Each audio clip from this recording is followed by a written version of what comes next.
हाय, मेरा नाम है आशीष। आप देख रहे हैं दी ललन टॉप। एक बार फिर शुरू है हमारा प्रोग्राम जिसका नाम है सोशल लिस्ट।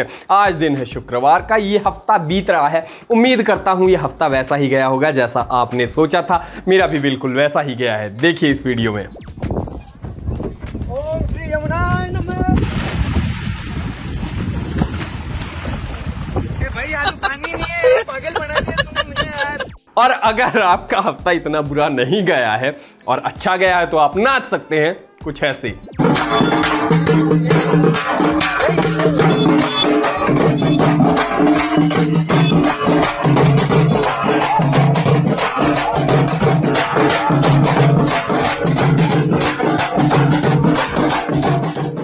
शुरू में ही 2 वीडियो दिखा दिए क्योंकि लोग कहते हैं कि तुम बोलते हो, कंटेंट दिखाते नहीं हो, वीडियोस दिखाते नहीं हो। लीजिए वीडियोज, आगे बढ़ते हैं, बात करते हैं आज के शो में क्या है खास। ऐसा क्या हुआ कि सोशल मीडिया पे अचानक से हर ओर से जाति का ही नाम आ रहा है। पानी के अंदर से जमीन निकलने का जो वीडियो वायरल हुआ और आपने देखा, उसमें एक खेला है। रामकेश मीना ने ऐसा क्या कर दिया कि सोशल मीडिया पर समर्थक और विरोधी हैशटैग चलाने लगे। और पिक ऑफ द डे में करेंगे बात कि टीके के लिए इतनी भी क्या जागरूकता कि आपस में ही लड़ गए लोग। लेकिन उस सबसे पहले सोशल मीडिया के आज के दिन के मुख्य समाचार। बहुत बातें हो रही हैं शिल्पा शेट्टी की उस इंस्टा स्टोरी की जो उन्होंने राज कुंद्रा की गिरफ्तारी के बाद पहली दफा पोस्ट की। उसमें मोटिवेशनल बातें लिखी हैं। जनता उसके स्क्रीनशॉट लेके उन्हें ट्रोल करती भी मिली। बाकी राज कुंद्रा को लेकर दोपहर में शिल्पा शेट्टी के यहाँ पुलिस भी पहुंची, उसकी भी बातें होती रहीं। वायरल है मैं हूं ना के एंड क्रेडिट सॉन्ग ये फिजाएं का एक स्क्रीन ग्रैब, जिसमें खबर के नाम पर बंदे ने कुछ भी लिख दिया है कि मैं ये क्यों लिख रहा हूं, कोई इसको नहीं पढ़ेगा, ये कैमरे पे नहीं आएगा। वैसे ये खोज काफी पुरानी है। इससे मस्त तो रॉकस्टार का साडा हक वाला गाना है। उसमें एक जगह जॉर्डन की खबर के नाम पर मुंबई मिरर की खबर है कि 2011 क्रिकेट वर्ल्ड कप के सेमीफाइनल वाले दिन जो ऑपरेशन तय है उनको आगे बढ़ाने की मांग आई है। एक खबर में टेक्स्ट था जिसमें मुंबई शहर के बाहर से आने वाली गाड़ियों से ज्यादा पार्किंग के पैसे लेने का प्रपोजल था। एक जगह तो सैंडहर्स्ट रोड पर सूटकेस में मिली प्रेग्नेंट लेडी की लाश की खबर रणवीर की फोटो के साथ लगा दी गई थी। और एक जगह शाहरुख कटरीना किसी नई आने वाली फिल्म का जिक्र था जो आपको बाद में पता है कि जब तक है जान नाम से बनी। और एक जगह रणवीर की फोटो के साथ एयर इंडिया बोर्ड के डायरेक्टर पद से आनंद महिंद्रा के इस्तीफे और सरकार का उनका इस्तीफा मंजूर कर लेना, ये खबर थी। बताइए।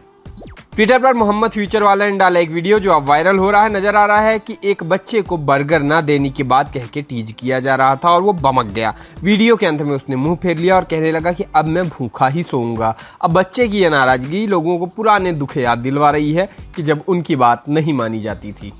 मैं नहीं खाऊंगा, सही है? तुम अपना बर्गर जल्दी से खा लेना, मैं नहीं खाऊंगा, सही है? तो भाई तुम्हारे पास पैसे ही नहीं है ना, मेरे पास तो पैसे थे, मैंने तो अपने लिए कर दिया बर्गर ऑर्डर। मेरा ऑर्डर ही नहीं करना अब तो भाई तुम पैसे लिया करो ना अपने अब्बा से। पैसे तुम्हारे पास होते नहीं और बोलते हो मैं तो खाऊंगा। नहीं, मेरे से बात ही नहीं करो, मेरा ऑर्डर ही नहीं करो तू। चलिए आगे बढ़ते हैं, बात करते हैं कि सोशल मीडिया पे और कहां क्या चला। आज का ट्विटर एकदम कास्टिस्ट हो रखा है। ट्विटर पे जाओ तो ऐसा लगता है कि एकदम रिश्तेदारी की चौपाल में आ गए। वहाँ 4 सयाने बैठे रहेंगे, बात करते रहेंगे।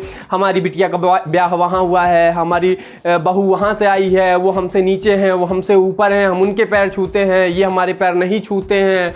और किसी को मानदान बनाएंगे, किसी को पानदान जैसा ट्रीट करेंगे। यही सब चलता रहता है। और इनमें एक ऐसी नई उम्र का लड़का रहता है जिसको बहुत इंटरेस्ट आता है जातिवाद में, उसको बहुत अच्छा मानेंगे। और अगर आपने गलती से कह दिया कि क्या रखा है इन सब बातों में, अरे ऐसा रिडिक्यूल किया जाएगा आपको कि ट्विटर के ट्रोल क्या चीज़ है। लेकिन ट्विटर के जो लोग हैं वो भी जातिवादी तो हैं ही। तो हुआ ये कि पहले सुरेश रैना ने बताई जाति, उस पर बवाल हुआ। उसके बाद रविंद्र जडेजा को याद आया कि वो राजपूत बॉय हैं, उस पर बवाल हुआ। और तो और स्वतंत्रता संग्राम सेनानी भी नहीं छोड़े गए। चंद्रशेखर आजाद के बलिदान पे आजकल जाति हावी है। ओलंपिक्स का पता नहीं, लेकिन मान लो कहीं जाति के दिखावे का कोई आयोजन होता तो सारे गोल्ड किसी न किसी को जरूर मिलते। किसको मिलते ये मैं नहीं जानता। सुरेश रैना के ब्राह्मण वाले विवाद के बाद अब बारी थी रविंद्र जडेजा की। ट्विटर पर ट्वीट किया #राजपूत बॉय फॉरएवर, जय हिंद, फिर तिरंगे की इमोजी। प्रोफेसर एक्स नाम के एक यूजर द्वारा पूछा गया कि क्या आपको एक क्रिकेटर के तौर पर ऐसी जाति की बात करते हुए शर्मिंदगी नहीं होती? हम सबसे पहले और अंत में भारतीय हैं। इस बात का सुरेश रैना वाले मामले से सीधे से कोई लेना देना हो या नहीं, ये तो कोई पक्का क्या ही बता पाएगा। लेकिन सोशल मीडिया पर लोगों ने उन दोनों के लिए यू गाइज अवर प्राइड लिखना शुरू कर दिया। ट्रोलिंग शुरू हो गई कि इन दोनों की तस्वीर बर्नॉल का इस्तेमाल करवाने के लिए काफी है। यहाँ पर उस 2 दिन पहले की ट्वीट की बात भी खूब चली, जिसमें मिशन अम्बेडकर नाम के वेरीफाइड हैंडल से टैग करके रैना और जडेजा को जातिवादी कहा गया था। कुछ लोग कहते मिले कि जडेजा ने वहां से शुरू हुई बात का जवाब दिया था। लोगों ने ऐसे सवाल भी पूछे कि भारतीय क्रिकेट टीम में आखिर एक भी दलित क्यों नहीं है, और यदि कोई दलित भारतीय टीम में होता तो क्या ये जातिवादी सुरेश रैना और रविंद्र जडेजा जैसे लोग उसे जीने देते? इसके अलावा #I support सुरेश रैना भी ट्रेंड होता मिला। लोग ऐसे ट्वीट करते मिले कि वैसे तो मैं ब्राह्मण नहीं हूं, लेकिन क्या एक नेशनलिस्ट का साथ नहीं दे सकता? इस ट्वीट में आयरनी की मात्रा कैसी है कि क्या ही बताएं। #जियो तिवारी जनेऊधारी भी ट्रेंड होता मिला। क्योंकि चंद्रशेखर आजाद की जयंती पर उन्हें ब्राह्मण बताने का चलन शुरू हुआ है बीते साल से। माने कसम से वो भी सोचते होंगे कि इन लोगों को क्या, क्यों, किस लिए आजाद करा दिया। लोग इस बात को भी रैना से जोड़ते दिखे। जडेजा वाली बात से भी जोड़कर 2 जातियों का ग्लोरिफिकेशन किया गया और उनका बॉन्ड बताया गया। जातिवादी बातों से घबराए हुए लोगों ने सवाल उठाए कि लो भैया, चंद्रशेखर आजाद की भी जाति निकल आई। मैंने सुना था कि उनका जाति धर्म अगर कुछ था तो वो था आजादी, इसलिए वो आजाद थे। यही कारण रहा कि उनके अलावा न कोई आजाद हुआ न होगा। इतिहास के पन्ने खंगालने पर यह मालूम पड़ जाएगा कि वो इस जाति धर्म से बहुत ऊपर थे। पानीपत की लड़ाई के बारे में तो आपको पता ही होगा। कौन बोला नहीं पता है? मुझको पता है कि आप फेसबुक पे सारा दिन क्या करते हैं। आप करते ये हैं कि आप वॉच वाले वीडियो देखते हैं। वहाँ पे वो वीडियो आते हैं 8 मिनट के, जिसमें गंदी हिंदी ट्रांसलेशन में से जल्दी जल्दी बोल के हिंदी में आपको अंग्रेजी पिक्चर ऐसे उसकी पूरी कहानी सुना दी जाती है। या फिर आपने उसी वॉच पे देखा होगा पानीपत का वो फिल्मी सीन जो लड़ाई वाला है। मुझको सब पता है। खैर, आपको पानीपत के बारे में पता है, ठीक। अब क्या हो रहा है कि पानीपत के पानी की बात हो रही है और कहा जा रहा है कि पानी के नीचे से जमीन निकल आई। असली बात ये नहीं है, थोड़ा सा इस कहानी में खेला है। और क्यों ऐसा हुआ, क्या वो वीडियो असली है नकली है, क्या बात है, मैं बताऊंगा ना आपको। देखिए वीडियो। तो वीडियो के साथ कहा गया ऐसा अजूबा देखा किसी ने कभी, आपको विश्वास नहीं होगा। पानीपत यूपी बॉर्डर पर कुदरत का करिश्मा, जमीन उठती हुई दिखाई दे रही है। दरअसल ये वीडियो उधर का नहीं है, करनाल के कुचपुरा गांव का है। 14 जुलाई की बात है। हुआ ये था कि खेत की मिट्टी की खुदाई करके मिट्टी पहले बेच दी गई, फिर फसल कम हुई तो राइस मिल की राख और मिट्टी गड्ढे में डाली गई। पहले गर्मी पड़ी खूब सारी, फिर ऊपर से पानी बरस गया। जमीन के नीचे खूब गर्मी थी, वहां पानी गया, अंदर भाप बनी, गैस बनी। राख की परत में कार्बन ज्यादा होता है तो गर्मी और ज्यादा बढ़ गई। मिट्टी के साथ राख ऊपर आ गई और जो ऐसे नजर आई, और जिसके बाद ये वीडियो वायरल हो गया और बवाल कट गया। ट्विटर पर ट्रेंड होता नजर आया कि #अरेस्ट रामकेश मीना। हुआ ये कि आमागढ़ की पहाड़ी पे दुर्ग पे एक मंदिर था जिस पे एक भगवा झंडा लगा हुआ था। गंगापुर विधायक रामकेश मीना की अगुवाई में कुछ लोगों ने उसको गिरा दिया, उसे तोड़ दिया। इसके बाद लोगों की धार्मिक भावनाएं आहत हो गई, उनकी गिरफ्तारी की मांग उठने लगी। लेकिन जो इनके समर्थक थे वो भी मैं उनके साथ खड़ा हूं ऐसे # चलाने लगे और बात करने लगे आदिवासी हेरिटेज की। एक बार फिर जाति और समुदाय की बातें।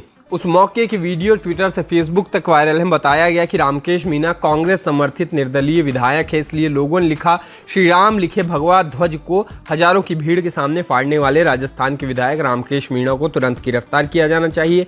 कांग्रेस सरकार की चुप्पी अशोक गहलोत के हिंदू विरोधी चेहरे को दर्शा रही है। ऐसे तमाम दावे हुए।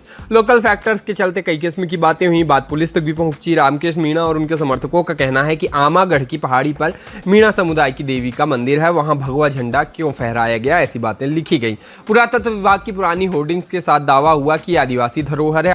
लिखा गया आदिवासी समाज हो या मीणा समाज दोनों ही सनातन धर्म से अलग थोड़े हैं, इसलिए अगर वहां भगवा झंडा लगाया गया था और आपको आपत्ति थी तो उसे आदर पूर्वक उतारा जा सकता था, फाड़ने की क्या जरूरत थी। सनातन संस्कृति के कण कण और रग रग में भगवा है, कैसे नकारोगे इसे, ऐसी बातें लिखी गई। लोग ये भी लिखते मिले कि आंबागढ़ किला जयपुर आदिवासी मीणा समुदाय और देश की अमूल्य धरोहर है, यहाँ आदिवासियत से संबंधित झंडे के अलावा अन्य का कोई औचित्य नहीं। यहाँ कौन सा झंडा लगेगा और कौन सा नहीं लगेगा यह निर्णय लेने का हक भी आदिवासी समुदाय को ही है। कुल मिलाकर इस मामले में काफी गुटबाजी हो गई है, धार्मिक भावनाएं जुड़ गई हैं, जुटान के आह्वान होने लगे हैं। देखिए आगे क्या होता है। चलिए आगे बढ़ते हैं, बात करते हैं पिक ऑफ द डे की। और पिक ऑफ द डे में आज जो वीडियो हम आपको दिखाएंगे उसको देखने के बाद आप कहेंगे कि ये कोरोना की वैक्सीन को लेकर कुछ ज़्यादा ही जागरूकता नहीं बढ़ गई। नहीं, ऐसा नहीं है, दरअसल में लोगों की ही गलती है। वीडियो आया है खरगोन के कसरावद के खल बुजुर्ग गांव से। यहाँ पे क्या हुआ कि कोरोना की वैक्सीन लगवाने के लिए लाइन वगैरह लगी थी। अब महिलाएं यहाँ पहले वैक्सीन लगवाने के चक्कर में आपस में लड़ गई, एक दूसरे को मारा पीटा और बालों से पकड़ पकड़ के भी मारा गिराया। तो अब ये वीडियो सोशल मीडिया पर वायरल है। अब चूंकि इसमें महिलाएं लड़ रही हैं तो, और मिसोजिनी तो आप जानते हैं दुनिया में कितनी है, तो महिलाओं के लड़ने में लोगों को कुछ ज़्यादा ही मज़ा आता है, पता नहीं क्यों। तो वो भी भांति भांति के कैप्शन के साथ वीडियो शेयर कर रहे हैं। आप देखिए ये वीडियो और सोचिए कि ये करने तो गए थे एक अच्छा काम, वहाँ कौन सी एक ढंग की चीज़ होती कि ये ऐसा बुरा काम ना करती।